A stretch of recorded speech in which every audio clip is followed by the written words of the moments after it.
ಎಲ್ಲರಿಗೂ ನಮಸ್ಕಾರ. ಗದ್ರೇಜ್ ಗುರುಪಾಕ ಯೂಟ್ಯೂಬ್ ಚಾನಲ್ಗೆ ನಿಮಗೆಲ್ಲ ಸ್ವಾಗತ.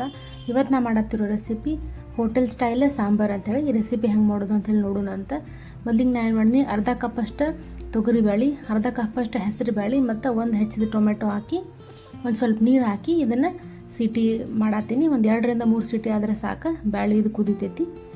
ನೆಕ್ಸ್ಟ್ ಇದು ಬೇಳೆ ಕುದ್ದ ಮೇಲೆ ನೋಡ್ಬೋದು, ಈಗ ಪರ್ಫೆಕ್ಟಾಗಿ ಕುದ್ದೈತಿ. ಇದಕ್ಕೆ ಸ್ವಲ್ಪ ಸ್ಮ್ಯಾಶರ್ ಇತ್ತಂದ್ರೆ ಸ್ಮ್ಯಾಶರಿಂದ, ಇಲ್ಲಾಂದ್ರೆ ನಿಮ್ಮ ಕಡೆ ಕಡ್ಗೋಲ್ ಇತ್ತಂದ್ರೆ ಅದರ ನೀರು ಚಲೋ ತಂಗ ಸ್ಮ್ಯಾಶ್ ಮಾಡಿ ನಿಮಗೆ ನೀರು ಎಷ್ಟು ಬೇಕಲ್ಲ ಅಷ್ಟು ಹಾಕಿ ಇದನ್ನು ಸೈಡ್ ತೆಗೆದಿಡ್ರಿ. ನಿಮಗೆ ವೆಜಿಟೇಬಲ್ಸ್ ಬೇಕಂದ್ರೆ ಅದನ್ನು ಕಟ್ ಮಾಡ್ಕೊಂಡು ಇದಕ್ಕೆ ಹಾಕೋಬೋದು ನೀವು.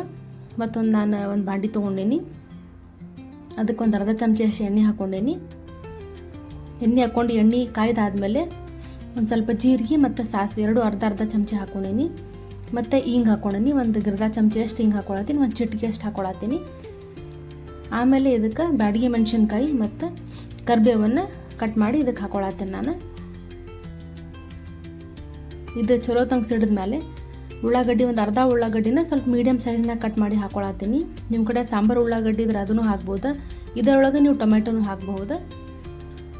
ಆಮೇಲೆ ಏನು ಬ್ಯಾಳೆ ಇರಲ್ಲ ಅದನ್ನು ಹಾಕ್ಕೊಳತ್ತೀನಿ. ಒಂಚೂರು ಅರಿಶಿನ ಪುಡಿ ಹಾಕತ್ತೀನಿ, ಮತ್ತು ಒಂದು ಅರ್ಧ ಚಮಚ ಅಷ್ಟು ಇದಕ್ಕೆ ಬೆಲ್ಲ ಹಾಕ್ಕೊಳತ್ತೀನಿ. ಮತ್ತು ಹುಣಸೆಹಣ್ಣು ನೆನೆಸಿಟ್ಕೊಂಡಿದ್ದಲ್ಲ ನೀರು, ಅದನ್ನು ಇದಕ್ಕೆ ಹಾಕ್ಕೊಳತ್ತೀನಿ. ಇದು ಮನೆಯೊಳಗೆ ಮಾಡಿದ್ದ ಸಾಂಬಾರು ಪೌಡರ್. ಇದು ರೆಸಿಪಿ ಆಲ್ರೆಡಿ ನಾನು ಶೇರ್ ಮಾಡ್ಕೊಂಡೀನಿ, ಡಿಸ್ಕ್ರಿಪ್ಷನ್ನಾಗ ಐತಿ, ನೀವು ಚೆಕ್ ಮಾಡ್ಕೋಬೋದು. ಮತ್ತು ಇದಕ್ಕೆ ಹಸಿ ಕೊಬ್ಬರಿನ ರುಬ್ಬಿ ಮಿಕ್ಸಿ ಮಾಡ್ಕೊಂಡೀನಿ. ಇದನ್ನು ಒಂದು 3-4 ಚಮಚ ಅಷ್ಟು ಇದಕ್ಕೆ ಹಾಕ್ಕೊಳತ್ತೀನಿ.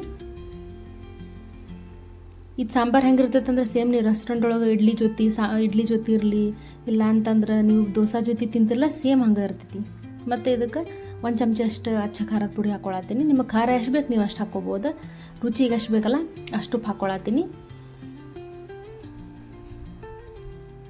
ಇದಕ್ಕೆ ಬೇಕಂದ್ರೆ ನೀವು ನುಗ್ಗಿಕಾಯಿ ಇರಲಿ, ಇಲ್ಲಾಂತಂದ್ರೆ ಸೋರೆಕಾಯಿ ಇರಲಿ, ಇಲ್ಲ ಬದ್ನಿಕಾಯಿ ಎಲ್ಲ ಮಿಕ್ಸ್ ಮಾಡಿನೂ ಒಂದು ಕುಕ್ಕರ್ ಸೀಟಿ ಒಳಗೆ ಹಾಕಿ ಕುದಿಸಿ ಇದಕ್ಕೆ ಹಾಕಿದ್ರು ಅದು ಇನ್ನೂ ಭಾಳ ರುಚಿ ಆಗ್ತೈತಿ. ಇದು ಸಿಂಪಲ್ ಆಗಿರ್ತೈತಿ ಮತ್ತು ಟೇಸ್ಟಿ ಆಗಿರ್ತೈತಿ. ನೀವು ರೆಸಿಪಿ ಟ್ರೈ ಮಾಡಿರಿ.